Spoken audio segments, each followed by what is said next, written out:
Merhabalar sevgili takipçilerim. Elmasın Patikleri YouTube kanalıma hoş geldiniz. Yeni bir videoyla karşınızdayım. Bu videomda sizlere dolama tekniğiyle yapılan kurdele desenli 5 şiş patik modeli anlatacağım. Modelimiz gerçekten şahane. Herkes tarafından çok beğenilen bir model. Tasarım bana aittir. Her ayrıntısını ben kendim tasarladım. Çok güzel bir model. Umarım sizler de beğenirsiniz. Modelimizin zemin rengi krem rengi olacak. Üzerinin dolama tekniğiyle yapılan kurdele deseni ise kırmızı ve siyah olarak yapacağım ben. Siz kendi zevkinize göre kurdelenin renklerini ayarlayabilirsiniz. Ya da zemini farklı yapıp üzerine yine kırmızı ve siyah kullanabilirsiniz. Açık tonlarda bir zemin rengi olabilir. Tabii ki bu tamamen sizin zevkinize bağlı. Modelimi şöyle hemen yakından göstereyim. Birçok kişi bu modeli biliyordur diye düşünüyorum. Çok güzel bir model. Herkes tarafından beğenildiğini düşünüyorum. Israrla modelin videosunu istediler benden. Ben de bir fırsat bulup hemen sizler için videosunu çekeyim dedim. Videoda vereceğim ölçüler 38 ve 39 numaraya uygun olacak. Daha büyük ayaklar için yapacaksanız arka kısmını uzatmanız yeterli olacaktır. Ön kısmında da birkaç sıra, mesela başlarken ve bitişte şu krem kısımlarında birkaç sıra fazla yapabilirsiniz. Büyük yapacaksanız eğer. 36 ve 37 numara için yapacaksanız aynı ölçülerde yapıp arka kısmını biraz daha eksik yapabilirsiniz. Bu el ayarına göre değişir tabii ki. 3 numara 5 şiş kullanacağım. Patik burnumu hazırladım. Eğer patik burnu başlangıcını bilmiyorsanız bu videonun altına açıklama kısmına linkini bırakacağım. Oradan bakarak yapabilirsiniz. Ben dediğim gibi hemen patik burnumu hazırladım. Her şişimde 14 ilmeğim var. 14 ilmek olana kadar artırmalarımı yaptım. Artırmamı bitirdikten sonra da toplamda 3 sıra boyunca normal düz olarak ördüm ilmeklerimi. Burayı istediğiniz kadar uzatabilirsiniz. Mesela kurdeleden önce ben 3 sıra ördüm. İsterseniz 5 sıra, 6 sıra istediğiniz uzunlukta yapabilirsiniz burayı. Sonrasında kurdeleye başlayabilirsiniz. Şöyle modelim hazır. Kurdelemiz için ise 2 tane siyah, 2 tane de kırmızı ipe ihtiyacımız var. Birer metre civarında. Neden 2 tane? Bir tane yaptığımız zaman çok zorlanabiliriz. İp çünkü burada kaldığı için 5 şişlerde tek yönden örüldüğü için ipimiz bu tarafta kalacak. Buraya tekrar almamız zor olacağı için ben her iki taraf için, yani burası için bir siyah bir kırmızı, bu taraf için de bir siyah bir kırmızı olarak iplerimi ayarladım. Gerçekten çok güzel oluyor ve ip karmaşası olmuyor arka tarafında, yani iç tarafında. Siz de bu şekilde yaparsanız kolaylıkla modelinizi yapabilirsiniz. Videoma başlamadan önce kanalıma abonelik ücretsizdir. Ücretsiz olarak abone olabilirsiniz. Bildirimleri de açarsanız video yüklediğimde hemen haberdar olursunuz. Videolarımı beğeniyorsanız beğen tuşuna basmayı, altına da yorum yapmayı unutmayın. Şimdiden hepinize teşekkür ediyorum. Bismillah diyerek başlayalım. Hemen şöyle siyah iplerimi şöyle ayrıştırayım. Hemen birbirinden ikisini bir tarafa alayım. Bir siyah bir kırmızıyı şöyle bir tarafa aldım, diğerini de bir diğer tarafa aldım. Dolama tekniğiyle kurdelemize başlayalım. Şimdi birinci şişimizin sonunda 5 ilmek kalana kadar ilmeklerimizi örüyoruz düz olarak. Şöyle modelimi çekeyim dışarıya doğru. Sonda 5 ilmek kalana kadar örelim. Evet, 5 ilmeğim kaldı şişimin sonunda. Burada hemen siyah ipimin bir tanesini alıyorum. Burada 2 tane dolama yapıyorum. 2 şişimin arasından siyah ipimi aldım. Bakın bir ucu da şöyle 2 parmağımın arasına tutuyorum ki ipim içeri doğru gelmesin. Şişimin etrafında bir kez dolama yapıyorum. İlmeğimi örüyorum. İpimi sıkılaştırıyorum. İpim ön taraftayken ikinci bir dolama yapıyorum. ilmeğimi örüyorum. İpimi sıkılaştırıp arkaya atıyorum. Birinci sıramız bu şekilde. 2 tane siyahla dolama yaptık. Kalan 3 ilmeğimi normal düz olarak örüyorum.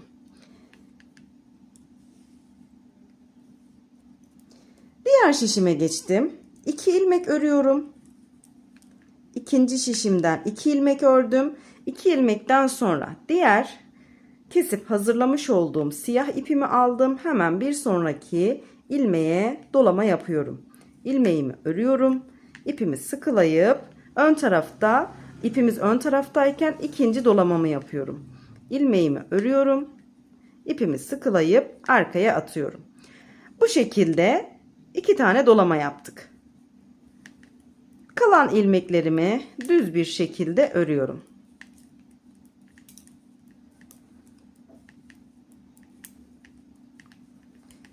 Taban kısmında herhangi bir işlemimiz yok. 2 şişimizin üzerindeki ilmeklerimizi düz olarak örüp gelelim. Taban kısmını ördüm. Ön yüzdeyim. Dolamaya devam ediyorum. Dolamamızın ikinci sırasındayız. 1, 2, 3, 4, 5, 6, 7 ilmeğimi ördüm. 7 ilmeğimi ördükten sonra siyah ipimi alıyorum. Şöyle ön tarafa aldım. Sıradaki ilmeğime dolamamı yaptım. İlmeğimi ördüm, ipimi sıkıladım. İpim ön taraftayken ikinci bir dolama yapıyorum siyahla. İlmeğimi örüyorum, ipimi sıkılayıp arkaya atıyorum. 2 tane dolama yaptım. Şimdi burada hemen kırmızı ipimin bir tanesini alıyorum. Sıradaki ilmeğe kırmızı ipimle dolama yapıyorum. İlmeğimi örüyorum, ipimi sıkılayıp arkaya atıyorum. Bir tane kırmızıyla dolama yaptık.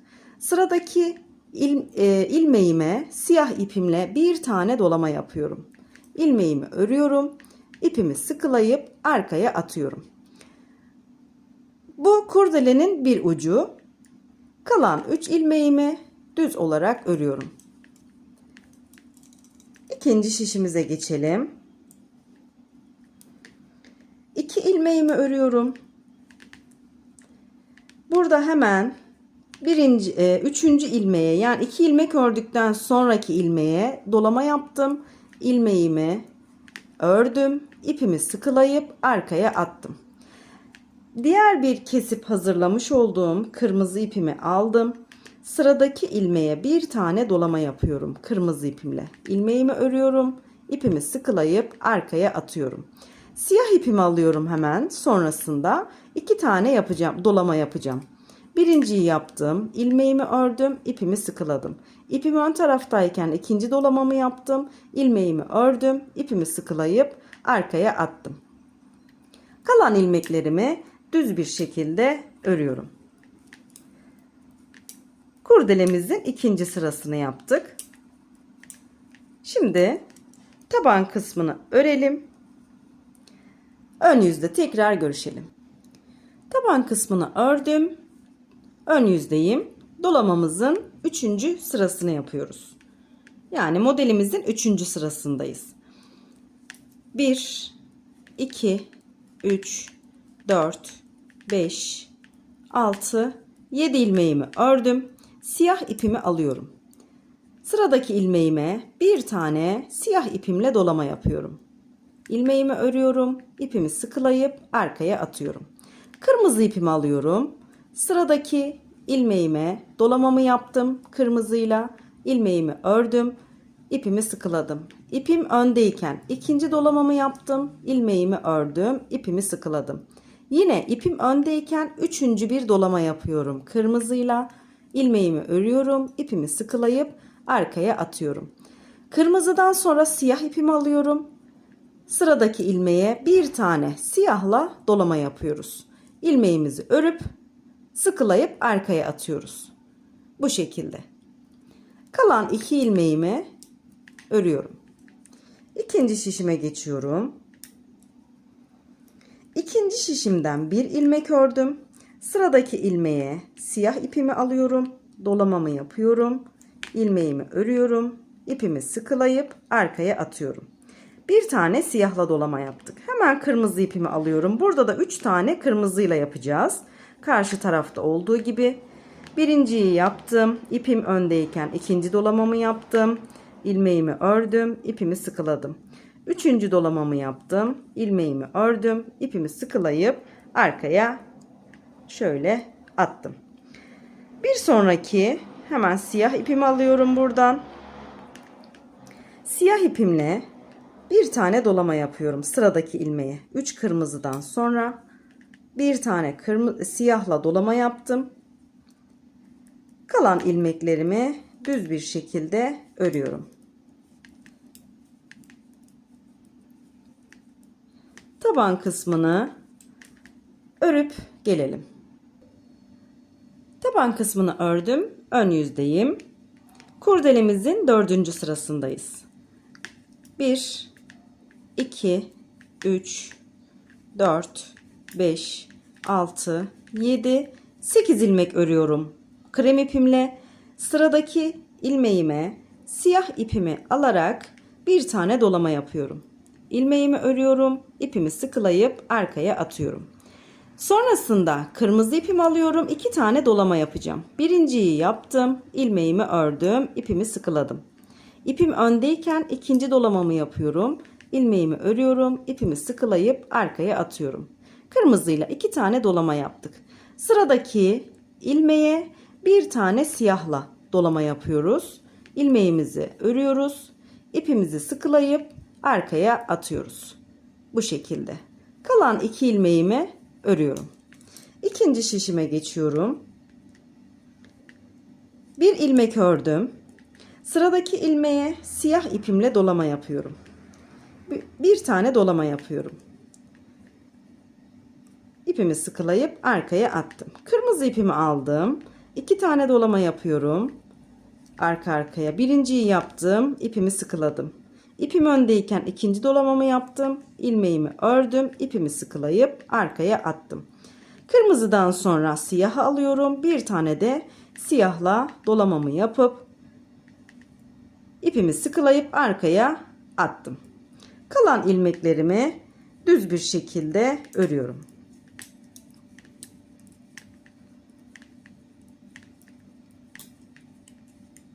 Taban kısmını örüp gelelim.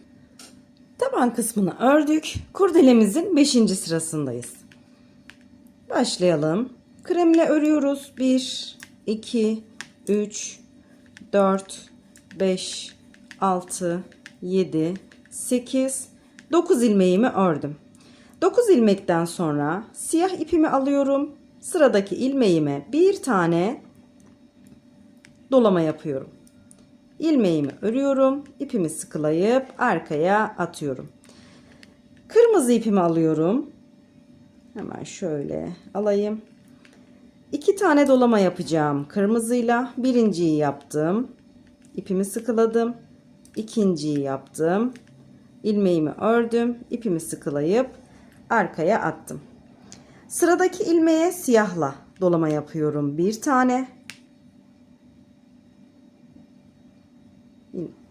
Şişimden çıktı. Evet, şöyle. Bir tane siyah ipimle dolamamı yaptım. İlmeğimi ördüm. İpimi sıkılayıp arkaya attım. Şöyle. Kalan bir ilmeğimi örüyorum. İkinci şişime geçtim. Şimdi ikinci şişime geçtiğimde örme yapmadan ilk ilmeğe dolama yapıyorum. Siyah ipimle. Bir tane dolamamı yaptım. İlmeğimi örüp ipimi sıkılayıp arkaya attım. Kırmızı ipimi alıyorum. 2 tane dolama yapıyorum. Birinciyi yaptım. İlmeğimi ördüm. İpimi sıkıladım. İkinci dolamamı yaptım. İlmeğimi ördüm. İpimi sıkılayıp arkaya attım. Siyah alıyorum. Kırmızıdan sonra bir tane siyahla dolama yapıyorum. İlmeğimi örüyorum. İpimi sıkılayıp arkaya atıyorum. Burada bu şekildeydi. Sıra sonuna kadar bütün ilmeklerimizi düz bir şekilde örüp gelelim. Sıramızı tamamladık. Modelimizin, kurdelemizin yani 6. sırasındayız. 1, 2, 3, 4, 5, 6, 7, 8, 9, 10 ilmek örüyorum. Sıradaki ilmeğe hemen siyah ipimi alıyorum. Bir tane siyah ipimle dolama yapıyorum. İlmeğimi örüyorum. İpimi sıkılayıp arkaya atıyorum. Bir tane kırmızıyla dolama yapıyorum. Şöyle.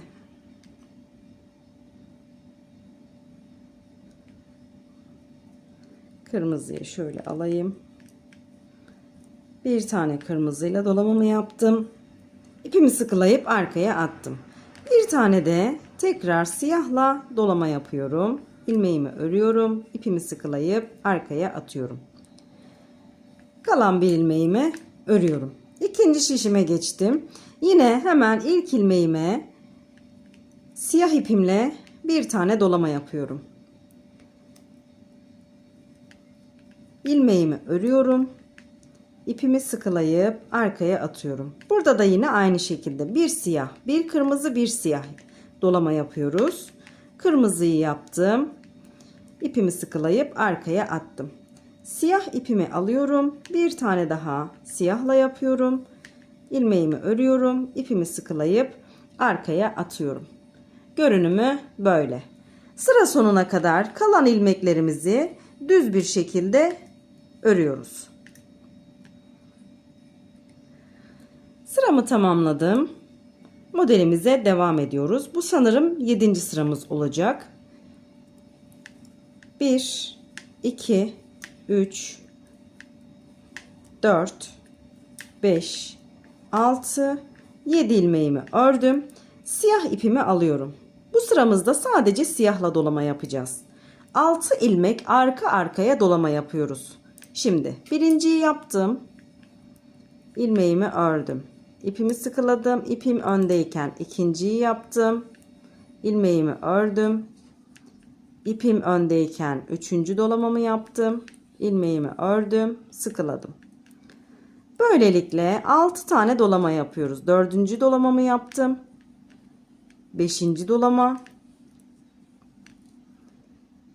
Hemen 6. dolamamı yapıyorum. İpimi sıkılayıp arkaya atıyorum. 6 tane siyahla dolama yaptık. Kalan ilmeğimi örüyorum. İkinci şişime geçtim. Siyah ipimi alıyorum. Hemen baştan itibaren dolama yapmaya başlıyorum siyah ipimle. Yine 6 tane yapacağız. 1 2 3 4 5 ve 6. İpimi sıkılayıp arkaya atıyorum. Burada da 6 tane dolama yaptık arka arkaya. Kalan ilmeklerimizi sıra sonuna kadar örüp gelelim. Sıramı tamamladım. Ön yüzdeyim. Modelime devam ediyorum. 1 2 3 4 5 6 ilmeğimi ördüm. Siyah ipimi alıyorum. Şöyle şişlerime dolandı. Bir tane siyah ipimle dolama yapıyorum. İlmeğimi örüyorum. İpimi sıkılayıp arkaya atıyorum. Bir tane yaptım. Şimdi kırmızı ipimi alıyorum. Kırmızı ipimle 5 tane dolama yapacağım. 1 2 3 4 ve son olarak 5. 5 tane kırmızıyla dolama yaptım. Sıradaki 3 ilmeğime siyah ipimle dolama yapacağım. 3. ilmeğim bu tarafta, buraya da dolama yapacağım. Bu ipimle yapacağım. Karşı taraftakini almıyorum. Çünkü araları böyle açıldığı için bu ikisini bununla yapıp diğerini de yani üçüncüyü de diğer siyahla yapsam arası açılır ilmeklerin ve güzel hoş bir görüntüsü olmaz. Sadece burada siyah ipimizi yani bunu karşı taraftaki dolamayı bu ipimle yapacağım. 3 tane dolama yapıyorum. İkisini bu şişimden hemen şöyle ikinci dolamamı yapayım. İpimi öne alıyorum, siyah ipimi şöyle Yani bununla devam ediyorum. Dolamamı yapıyorum. Üçüncü dolamayı. İlmeğimi örüp ipimi sıkılayıp arkaya atıyorum. Dolama birazcık böyle ister istemez zorlu bir model olduğu için aslında bu model çok basit. Kırmızı ipimi aldım. Birinci dolamamı yaptım. İlmeğimi ördüm, ipimi sıkıladım. Yine 5 tane dolama yapıyoruz burada da. 2 3 4 5. Kırmızıyla 5 tane dolama yaptım. Sonraki ilmeğe hemen siyah ipimle bir tane dolama yapıyorum. İlmeğimi örüp ipimi sıkılayıp arkaya atıyorum. Şöyle göstereyim. Bakın ben buradaki son bu ikinci şişin başı birinci ilmeğini buradaki siyah ipimle yapmış olsaydım ilmeklerin arası açılacaktı ve hoş bir görüntüsü olmayacaktı. Kalan ilmeklerimi düz bir şekilde örüp sıramı tamamlayacağım. Siz de tamamlayıp gelin. Sıramı tamamladım. Ön yüzdeyim. Modele devam ediyorum. 1 2 3 4 5 6 ilmeğimi ördüm. Sıradaki ilmeğime siyah ipimi aldım. Bir tane dolama yapıyorum. İlmeğimi örüp ipimi sıkılayıp arkaya atıyorum. Kırmızı ipimi alıyorum. Kırmızı ipimle 4 tane dolama yapıyorum. Bu sırada birinciyi yaptım. İkinci dolamamı yaptım. İpimi sıkıladım. Üçüncü dolamamı yaptım. Dördüncü ve son dolamamı yaptım kırmızıyla. İpimi sıkılayıp arkaya attım. Şimdi bu kalan 3 ilmeğe siyah ipimle dolama yapacağım. Şöyle birinci dolamamızı yapalım.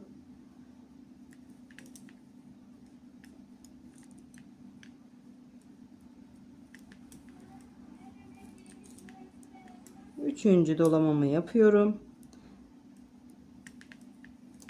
İpimi sıkılayıp arkaya atıyorum. Şöyle. İkinci şişime geçiyorum. İkinci şişime geçtiğimde siyah ipimi alıyorum. Hemen baştan siyah ipimle 3 tane dolama yapıyorum. Birinciyi yaptım. İpimi sıkıladım. İkinciyi yaptım.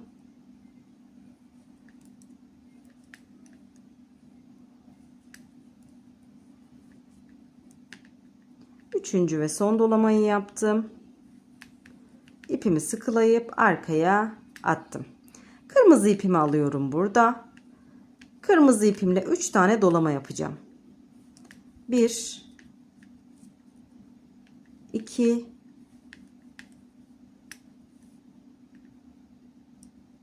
ve 3. İpimi sıkılayıp arkaya atıyorum. Siyah ipimi alıyorum. Sıradaki ilmeğe bir tane siyah ipimle dolama yapıyorum. İpimi sıkılayıp arkaya atıyorum. Şöyle göstereyim. Kalan ilmeklerimizi sıra sonuna kadar düz olarak örüp gelelim. Sıramı tamamladım. Ön yüzdeyim. Modele devam ediyorum. 1 2 3 4 5 6 ilmeğimi ördüm. Siyah ipimi alıyorum. Bir tane siyah ipimle dolama yapıyorum. İpimi sıkılayıp arkaya atıyorum. Kırmızı ipimi alıyorum. Bir tane de kırmızıyla yapıp ilmeğimi örüyorum. İpimi sıkılayıp arkaya atıyorum. Siyah ipimi alıyorum tekrar. 3 ilmek siyahla dolama yapıyorum. 1 2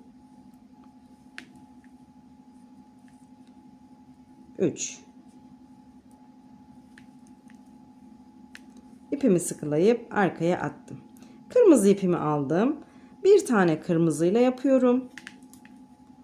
Dolamaya devam ediyoruz. Siyah ipimi alıyorum. Bir tane de siyahla dolama yapıp birinci şişimizdeki dolama kısmını tamamlıyoruz. Şurada şöyle Kalan bir ilmeğimi örüyorum. İkinci şişime geçtim. İkinci şişimin hemen birincisine siyah ipimi alıyorum. Bir tane siyah ipimle dolama yapıyorum. İpimi sıkılayıp arkaya atıyorum. Kırmızı ipimle 2 tane dolama yapıyorum. İkinci dolamamı yaptım. İpimi sıkılayıp arkaya attım. Siyah ipimi alıyorum. Yine 2 ilmek siyah ipimle dolama yapıyorum. Bir. Bu da ikincisi. İpimi sıkılayıp arkaya atıyorum. Kırmızı ipimi alıyorum. Bir tane kırmızı dolama. İpimi sıkılayıp arkaya atıyorum. Sonrasında da bir tane siyahla dolama yapıp buradaki dolamayı da bitiriyorum. İpimi sıkıladım, arkaya attım. Bu şekilde. Kalan ilmeklerimizi düz olarak örüp gelelim. Sıramı tamamladım. Ön yüzdeyim. Modelime devam ediyorum. 1, 2, 3, 4, 5, 6 ilmek dolamamı yaptım. Sıradaki ilmeğime siyah ipimle dolama yapıyorum. Bir tane. İpimi sıkılayıp arkaya atıyorum. Kırmızı ipimi aldım. 4 tane dolama yapıyorum. Birinciyi yaptım. İkinciyi yaptım. Üçüncü. Ve dördüncü. Kırmızı ipimi sıkılayıp arkaya atıyorum. Bir tane de siyahla yapıyorum sonrasında. İpimi sıkılayıp arkaya atıyorum.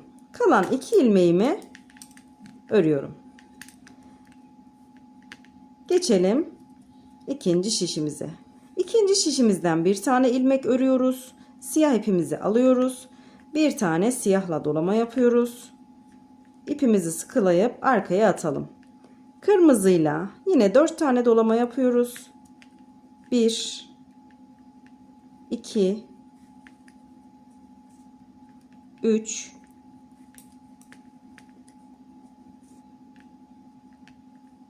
4 tane dolama yaptık. Kırmızıyla ipimizi sıkılayıp arkaya attık.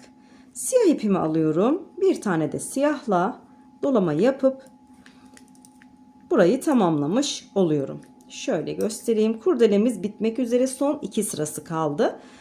Şimdi kalan ilmeklerimizi sıra sonuna kadar örüp gelelim.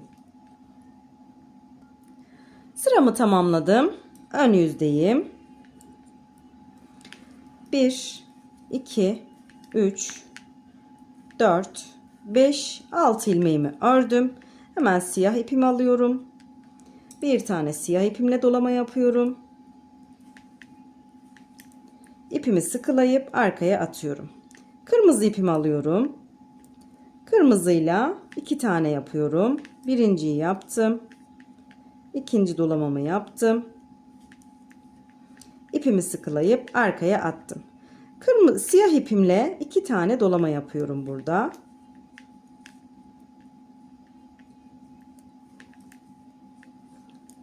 Evet, bu şekilde tamamladık.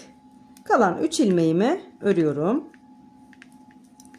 İkinci şişime geçiyorum. İkinci şişimden 1-2 ilmek örüyorum. Burada da siyah ipimi alıyorum. 2 tane siyah ipimle dolama yapıyorum. 1, 2, ipimi sıkılayıp arkaya atıyorum. 2 tane kırmızıyla arkasından birinciyi yaptım. İkinci dolamamı yaptım. İpimi sıkılayıp arkaya attım. Kırmızıdan sonra siyah ipimi alıyorum. Bir tane siyahla dolama yapıp bitirmiş oluyorum burayı. Kalan ilmeklerimi düz olarak örüp sıra sonuna kadar geliyorum. Sıramı tamamladım. Kurdelemin son sırasını yapacağım şimdi. Hemen başlayalım. 1, 2, 3, 4, 5, 6, 7 ilmek örüyorum. Siyah ipimi alıyorum. 3 tane dolama yapıyorum. Birinciyi yaptım. İkinciyi yaptım. Üçüncüyü yaptım. İpim de tam yetti. Gördüğünüz gibi. 3 tane siyah ipimle dolama yaptım. Kalan 4 ilmeğimi örüyorum. Karşı tarafa geçiyorum. Yani ikinci şişime geçiyorum. İkinci şişimden 1, 2, 3 ilmek örüyorum. Siyah ipimi aldım. Burada da 3 tane dolama yapacağım siyahla. Ve kurdelemizi tamamlamış olacağız. İkinci dolamamı yaptım. Üçüncü dolama.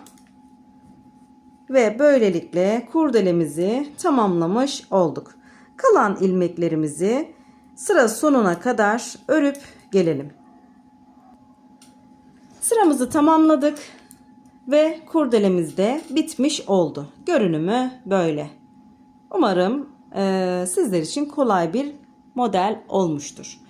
Buradan sonra bütün ilmeklerimizi krem rengi ipimizle 5 sıra boyunca öreceğiz. 5 sıradan sonra ayrımı yapıp bilek kısmını yapacağız. Yani ayrımı nasıl yapıyoruz? Ayrımdan sonraki kısmı, bilek kısmını nasıl yapıyoruz? Hepsini ayrıntılı göstereceğim. Şimdi 5 sıramızı tamamlayalım. 5 sıranın sonunda ayrımı yapıp patiğimize devam edelim. Evet, şimdi 5 sıramızı ördük. 6. sıramızı örerken ayrımı yapacağız. Yine ilk 2 şişimizi normal düz olarak örüyoruz. Yani aynı şekilde devam ediyoruz. Ayrımı bu sıranın sonunda yapacağız.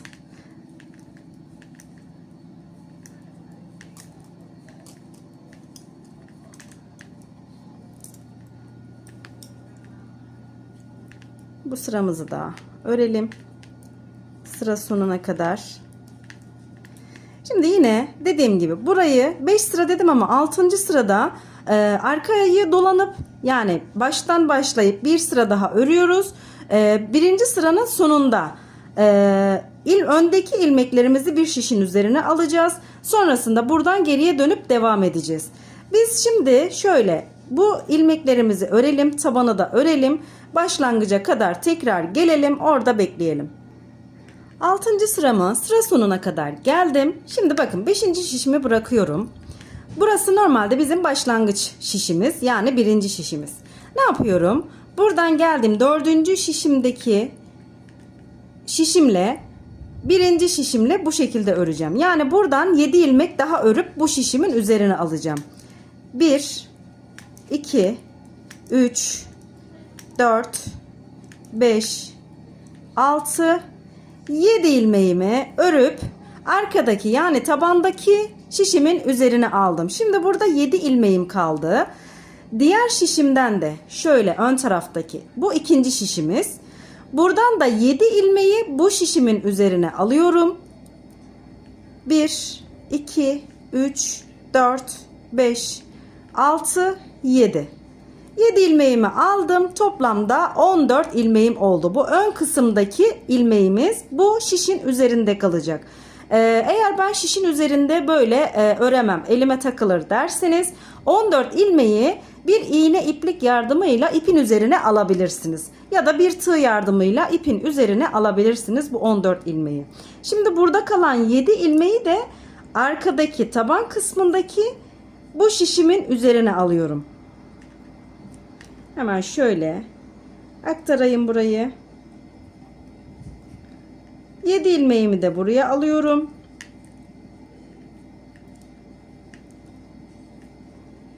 Evet, şöyle bir görüntümüz oldu. Üçgen bir görüntümüz oldu. Bu öndeki yani kurdeleli olan kısımdaki 14 ilmeği örmeyeceğiz. Bu şişin üzerinde kalacak. Burada 7 ilmeği örüp buraya almıştık. Şimdi buradan geriye dönüyorum. Ön yüzden ve arka yüzden ilerleyeceğiz. Geriye döndükten sonra ilk ilmeğimi örmeden aldım. Diğer ilmeklerimi ters olarak örüyorum.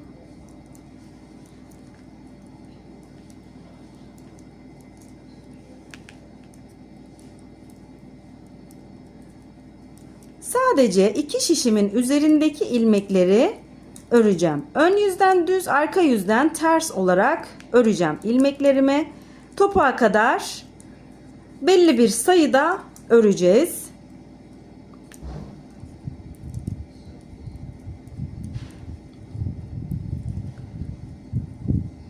Diğer şişimdeki ilmeklerimi de örüyorum ters olarak.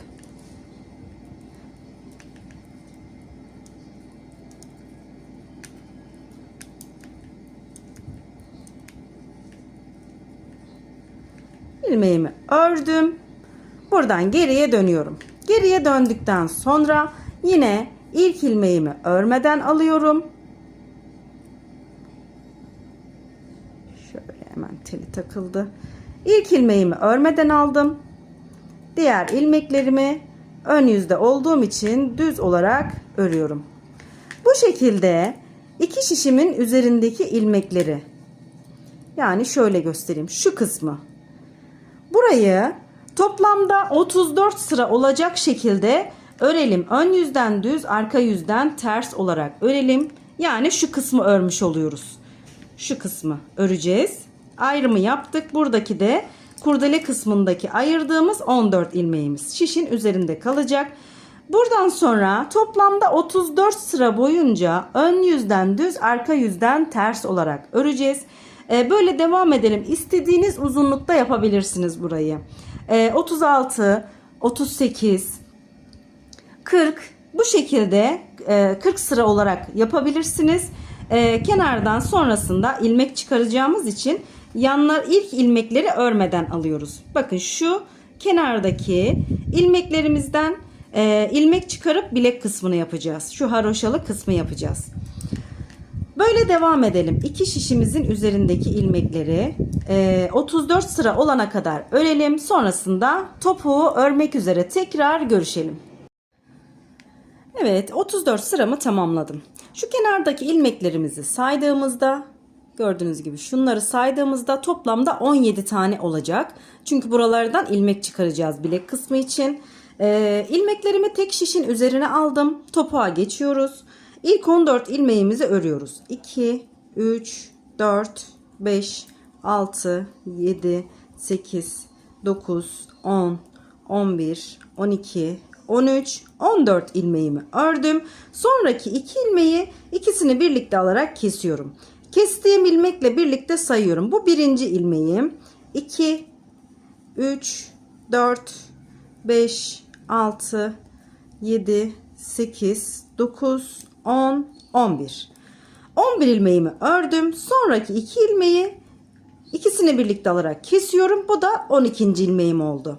Yani topuğa ilk kestiğimiz ve son kestiğimiz ilmekle birlikte toplamda 12 ilmek ayırdık. Burada da 14 ilmeğim kaldı. 2, 4, 6, 8, 10, 12, 14. Eşit miktarda ilmeğim kaldı yani.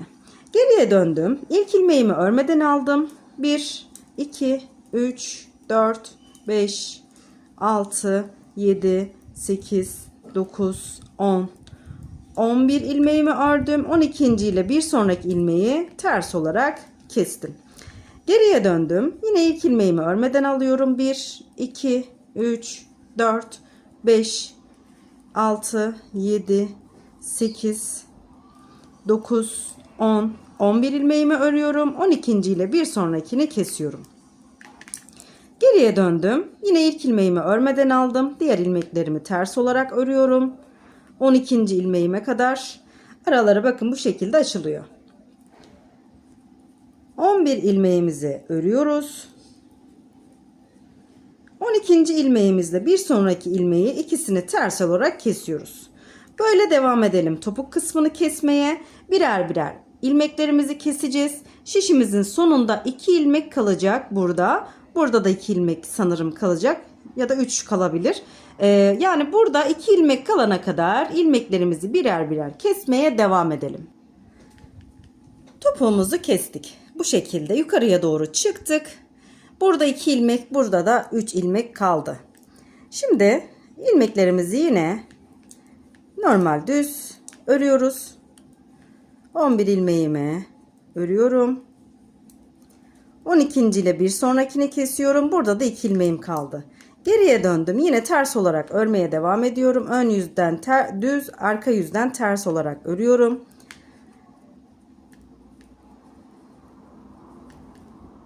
...11 ilmeğimi ördüm. 12. ilmeğimle kenarda kalan 2 ilmeği de alarak son kez üçlü kesim yapıyorum. Geriye dönüyorum. Yine ilk ilmeğimi örmeden aldım. Diğer ilmeklerimi düz bir şekilde örüyorum. 12. ilmeğime kadar. Şimdi bilek kısmını yapacağız. 12. ilmeğimle kenarda kalan 2 ilmeği de alarak üçlü kesim yaptım burada. Topuk kısmındaki 12 ilmek bu şişin üzerinde kalacak. Şimdi hemen şu kenardan ön kısmına kadar olan yerden ilmek çıkarmaya başlıyoruz. Bilek kısmına geçmiş olduk yani. İp koparmadan bilek kısmını da yapıyoruz. 1, 2, 3, 4, 5, 6, 7, 8, 9, 10, 11, 12, 13, 14, 15, 16. Şuradan da bir ilmek çıkarıyorum. 17. Evet, 17 tane ilmeğimi çıkardım. Hemen başka bir şişimi alıyorum. Bilek kısmını 5 şişle yapacağız yine. Burada bulunan ilmeklerimi yine düz olarak örüyorum.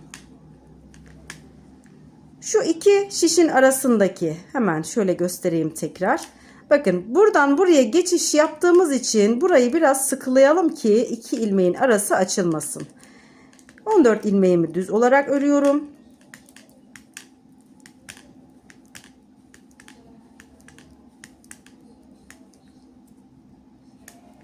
Son ilmeğime kadar ördüm.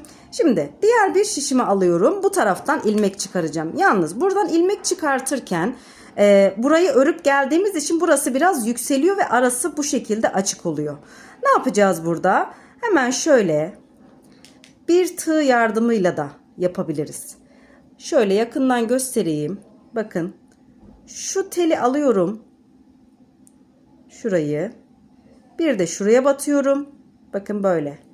Buradan bir tane ilmek çıkarıyorum. Hemen çıkardığım ilmeği şişime takıyorum.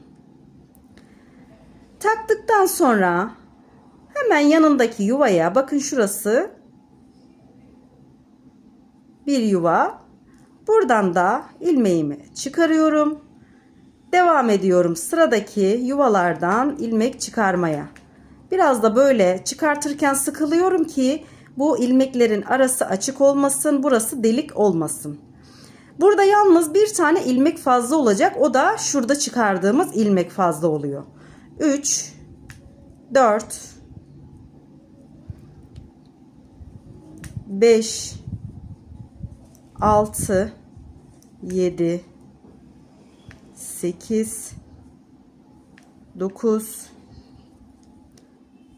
10, 11, 12, 13, 14, 15, 16, 17 ve 18. Diğer taraftan 17 ilmek çıkarmıştık. Burada mecburen çünkü burayı örüp geldiğimiz için ilmek yükseliyor. Yükseldiği için de buradan buraya geçişte, yani direkt buradan ilmek çıkarttığım zaman iki ilmeğin arası açık oluyor. Delik oluşuyor. O yüzden buradan böyle bir ilmek çıkardık. Umarım faydalı olmuştur. Yakından çekmeye çalıştım. Burada da 18 ilmeğimiz var. Önemli değil, bir ilmek fazla olsun. Hiç sıkıntı değil. Hemen 5. şişimi alıyorum. Haroşa olarak öreceğiz. 5 şişlerde haroşa nasıl örülüyor? Bir sıra düz, bir sıra ters olarak örülüyor. Şimdi biz burada ilmek çıkardık. Bu sıramızı düz olarak kabul ediyoruz. İkinci sıramıza geçiyoruz. Yani ters olan sıramıza. Bu sıramızı düz olarak kabul ettik. İpimi öne aldım. Şimdi ilmeklerimin tamamını ters olarak örüyorum. Bütün ilmekleri. Şişimin üzerinde, 4 şişimin üzerindeki ilmekleri ters olarak örüyorum. Bilek kısmının haroşasını yapmış oluyoruz böylelikle. Hemen diğer şişime geçtim. Yalnız bu şiş geçişlerinde diğer ilk ilmeği örerken yani gevşek bırakmayın böyle. Gördüğünüz gibi delik oluşur. Şöyle bir sıkılayın. Bu iki şişin arasındaki açıklık kaybolsun. Diğer ilmekleri normal örebilirsiniz. Ters olarak örmeye devam ediyorum sıra başına kadar.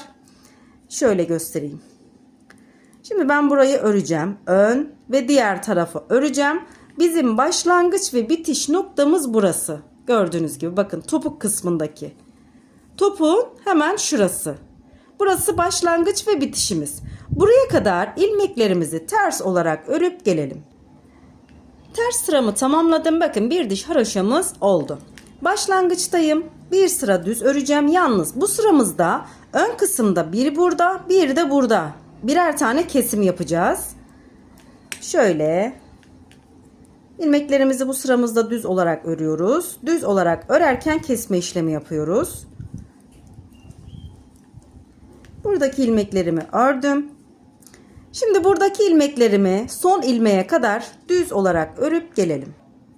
Son ilmeğe kadar ördüm. Son ilmeği örmedim. Şöyle örmeden alıp hemen ön taraftaki 14 ilmeğimizin olduğu şişime aktarıyorum. Bu ilmekle bir sonraki ilmeği ikisini birlikte alarak kesiyorum.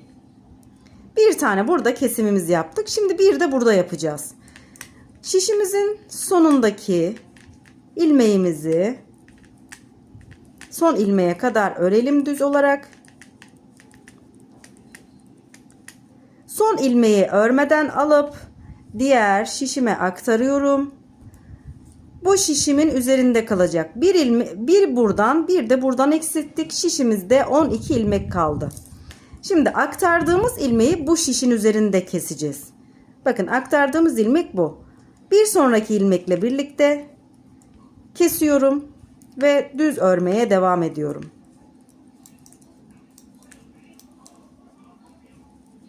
Sıra başına kadar gelelim. Çok az kaldı zaten.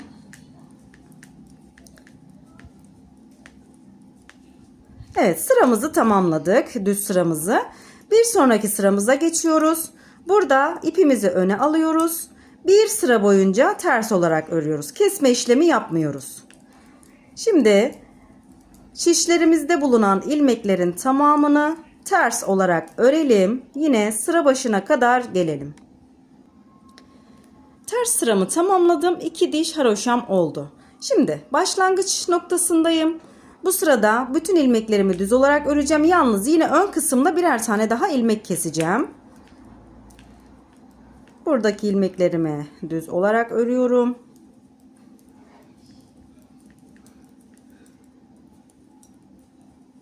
İkinci şişime geçtim. Bu şişimin sonundaki ilmeğe kadar düz olarak örüp gelelim. Son ilmeğe kadar ördüm. Son ilmeği örmeden alıp hemen öndeki ilmeklerin yanına aktarıyorum.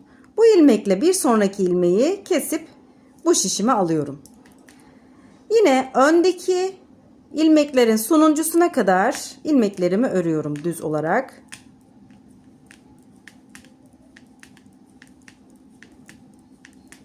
Son ilmeği örmeden alıp hemen yan taraftaki şişime aktarıyorum. Böyle bırakıyorum. Şimdi burada keseceğim. İlk 2 ilmeği birlikte alarak kestim. Sıra başına kadar düz olarak örüp gelelim. Sıramı tamamladım. Başlangıç yerindeyim. İpimi öne alıyorum. Bu sırada bütün ilmeklerimi ters olarak örüyorum. Herhangi bir kesme yapmıyorum bu sırada. Başlangıç noktasına kadar şişimizde bulunan ilmeklerin tamamını ters olarak örüp gelelim. Sıramızı tamamladık. 3 diş haroşamız oldu bu sıramızla birlikte.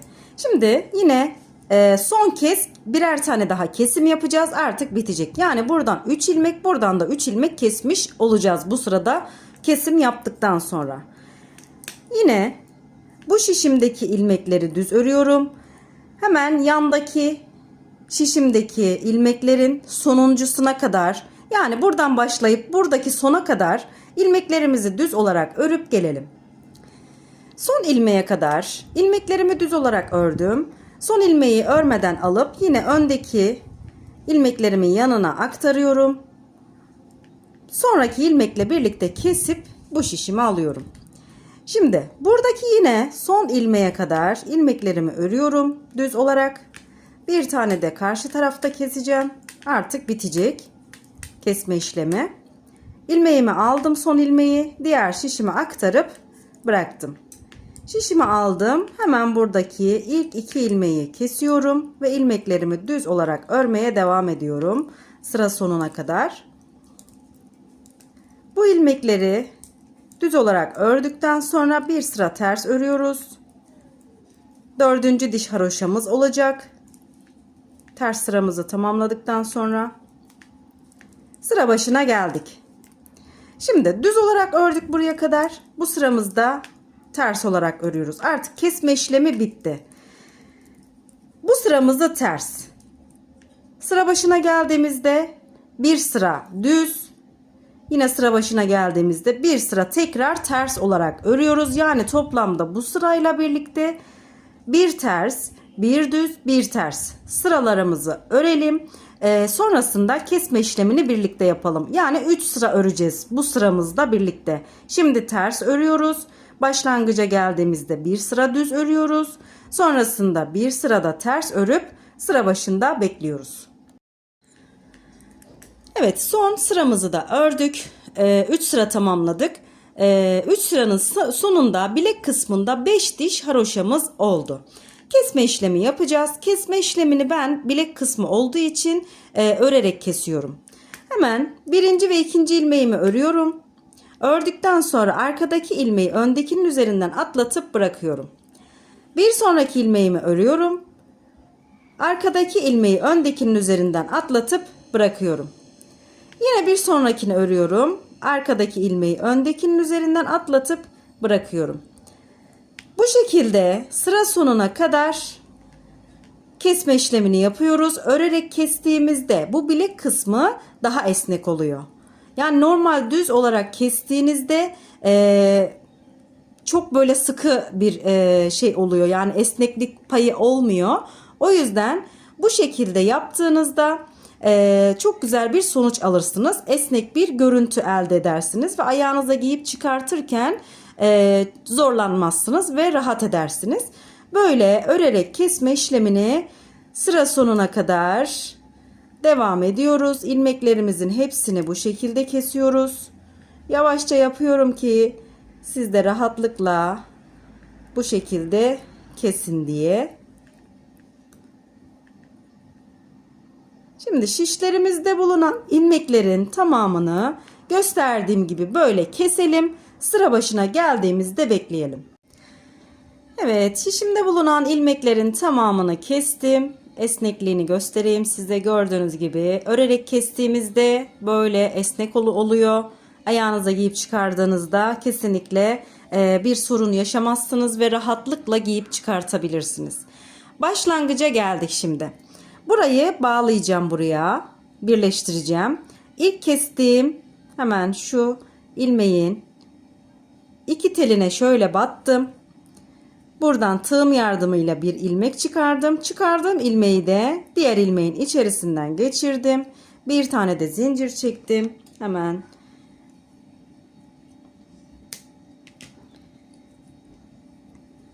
evet, patiğimizi tamamladık. Şöyle göstereyim. Biraz küçük gibi görünse de aslında küçük değil. Ben ayağıma giydim 38 numaraya, gayet uygun. Ayağıma tam oldu. Bilek kısmı tam oturdu. Ayakta çok güzel duruyor gerçekten. Bu modeli örmenizi tavsiye ederim. Hemen sizlere santim olarak da ölçüsünü vereyim. Şöyle 24 santim civarında. Yani şöyle tuttuğumda 23-24 santim civarında, şöyle yaptığımda. Yani dediğim gibi ipin kalınlığından yani biraz da küçük olabilir ama burayı ayrımdan sonraki kısmı uzatabilirsiniz. Ama ben ayağıma giydim. Benim ayağım 38 numara. Bu ölçülerde gayet uygun oldu. Ayağıma çok rahat oldu. Hiç de küçük bir görüntüsü olmadı. 24 santim civarında. Yani 38'e gayet uygun olacaktır. Şimdi burayı eğer uzatırsanız daha büyük bir patik elde edersiniz. Birkaç sıra daha eksik yaptığınızda daha küçük ayaklar için patik elde etmiş olursunuz. Hemen şöyle ayak mankenine de geçireyim. Bakın şöyle rahatlıkla nasıl geçirdiğimi göstereyim. Hatta potluk bile var yani. Şöyle modelimi göstereyim sizlere. Bilek kısmı. Şöyle yakından. Şunu da içine alalım ki kötü bir görüntüsü olmasın. Evet, bir videonun daha sonuna geldik. Israrla istenen bir modeldi. Umarım faydalı bir model olmuştur sizler için. İzlediğiniz için teşekkür ederim. Kanalıma abonelik ücretsizdir. Ücretsiz olarak abone olabilirsiniz. Bildirimleri de açarsanız video yüklediğimde hemen haberdar olursunuz. Videolarımı beğeniyorsanız beğen tuşuna basmayı, altına bir emoji dahi olsa yorum yapmayı unutmayın. Desteğinizi bekliyorum lütfen. Hepinize şimdiden çok teşekkür ediyorum. Bir sonraki videolarda görüşmek üzere. Hoşça kalın.